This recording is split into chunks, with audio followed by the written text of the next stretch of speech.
नमस्कार, मैं सुभाष रजक और आप देख रहे हैं अपना नालंदा, अपना शहर, अपना खबर। और हमारे पीछे जो देख रहे हैं कुछ महिलाएं जो है हाथ में माला लिए हैं। चलिए इन्हीं से जानते हैं आखिर किनका जो है वेट किया जा रहा है, कौन से नेता यहाँ पे आ रहे हैं। क्या नाम हुआ मैम आपका? मेरा नाम सुलेखा कुमारी है। जैसे कि आपके हाथ में माला देखा जा रहा है, कोई नेता आ रहे हैं यहाँ पे? हाँ, आरसीपी सर आ रहे हैं अभी। आरसीपी सिंह जी आ रहे हैं। आरसीपी सिंह तो आशा पार्टी से है ना? हाँ, आशा पार्टी में थे, लेकिन अभी आशा पार्टी और जन स्वराज दोनों पार्टी एक साथ मर्ज कर गई है, तो अभी हम जन स्वराज एक साथ विलय कर गई है, यानी आप जन स्वराज को सपोर्ट कर रहे हैं। हाँ। क्या ऐसा कारण है कि आप जो है जन स्वराज को सपोर्ट कर रहे हैं?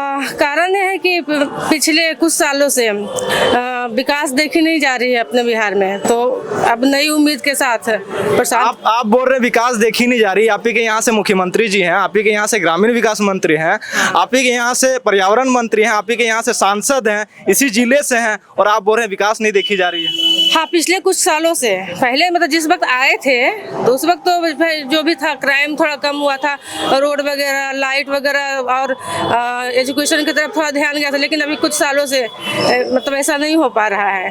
कारण है कि नीतीश कुमार जी तो है, लेकिन उनके पीछे कोई और काम कर रहा है। आप बोल रहे विकास नहीं देखी जा रही है। नीतीश कुमार जी पेंशन जो है 400 से 1100 कर दिए, बिजली जो है फ्री दे रहे 125 यूनिट तक। हाँ, तो जब हमारे जन स्वराज के पार्टी वाले लोग जब उन्होंने कहा कि हम इसको, जब हमारी पार्टी आएगी तब हम इसको बढ़ा के ज़्यादा करेंगे, तब उन्होंने किया। पहले तो 400 ही था ना। आप तो बढ़ा दिए हैं। हाँ, तो बढ़ा दिए हैं, उसके बाद ना, होने के बाद ना देखिए अब क्या होता है। वोट बैंक के लिए। अच्छा, वोट बैंक की राजनीति कर रहे हैं। हाँ। क्या लगता है ma'am, Nitish Kumar ji vote bank की राजनीति कर रहे हैं? सभी लोग अपने अपने जगह। पहले बात आपको धन्यवाद, मैं प्रगति आनंद। सब लोग अपना अपना काम कर रहे हैं, सब लोग का अपना अपना काम करने का तरीका होता है। लेकिन जो 400 पेंशन था वो यथार्थ सही था? नहीं सही था। लेकिन मेरे माननीय आरसीपी सर ने एक जो होता है प्रारूप तैयार किए, उस ड्राफ्ट कमेटी में मैं भी थी, और 400 पेंशन से वो कम से कम कहें कि 2000 पेंशन होना चाहिए। और ये इनका ये भी कहना था कि जो भी दल यदि 2500 देती है उससे हम 100 ज़्यादा देंगे। अब माननीय ड्राफ्ट तैयार किए, ये धरातल पर आया, तो मीडिया आप लोग उजागर किए, तो आरसीपी सर के द्वारा चलाई गई अभियान को माननीय नीतीश सर ने देखा, समझा, सुना, और अभी चुनाव की रणनीति है, राजनीति है, तो सभी लोग का मांग था, इसलिए 1100 कर दिए। क्या 1100 सही है? जनता से पूछ करके देखिए, 1100 सही नहीं है। 100 प्रतिदिन होनी चाहिए। एक बुजुर्ग के लिए 100 भी बहुत कम है, लेकिन ठीक है, फंड रहेगा तभी ना देंगे, लेकिन कम से कम 3000 तो होनी चाहिए मेरे अनुसार। आपके अनुसार 3000 होनी चाहिए। 100 डेली होना चाहिए। जैसे कांग्रेस के पार्टी जो है एक वादा करते चल रहे हैं, माई बहन सम्मान योजना जो है लाने का प्रयास कर रहे हैं कि अगर उनकी सरकार आती है तो 2500 प्रति माह दिया जाएगा। जैसे झारखंड में उनका सरकार है तो वहाँ पे मैया सम्मान योजना चलता है, प्रति माह 2500 रुपया दिया जाता है। क्या लगता है उनका जो चुनावी मुद्दा है यहाँ पे काम करेगा? चुनावी मुद्दा उनका काम करेगा यदि वो समझ रखेंगे तो।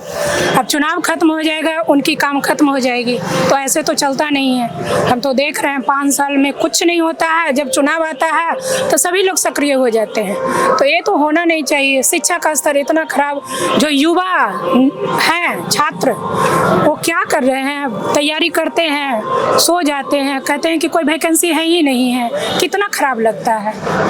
मैं एक शिक्षिका हूँ, मैं पढ़ाती हूँ और कंपटीशन बैच चलाती हूँ, और देखती हूँ कि हर एक बच्चा आता है ग्रेजुएशन कर करके, इंटर करके तैयारी करने के लिए, बहुत बढ़िया से आता है, लेकिन हताश हो जाता है।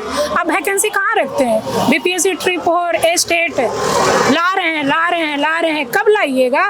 लाइए तो जल्दी। सब लोग तैयारी कर रहे हैं, सो जा रहे हैं, अब आएगा ट्रिप और अब आपका आएगा, आचार संहिता लागू होगा, आप नोटिफिकेशन निकाल दीजिएगा, जरूर निकालिएगा, हम जान रहे हैं। उसके बाद आप का चुनाव हो जाएगा और आप उसके बाद दीजिएगा एग्जाम। क्या बच्चे इसी तरह से हताश होते रहेंगे? एक टीचर नाते मैं सरकार से या याचना करती हूँ कि वो इस पर सोचे और शिक्षा की रणनीति अच्छा तैयार करे। किसी की भी सरकार है और जनसुराज तो बिहार बदलाव की ओर तो है ही है, और देखिए आगे क्या होता है, जो होगा हम लोग साथ हैं। जैसे आप शिक्षिका हैं, आप ऐसे टीचर हैं, तो महिलाओं को किस प्रकार जोड़ने का काम कर रही हैं? महिलाओं को तो मैंने बहुत हद तक जोड़ी।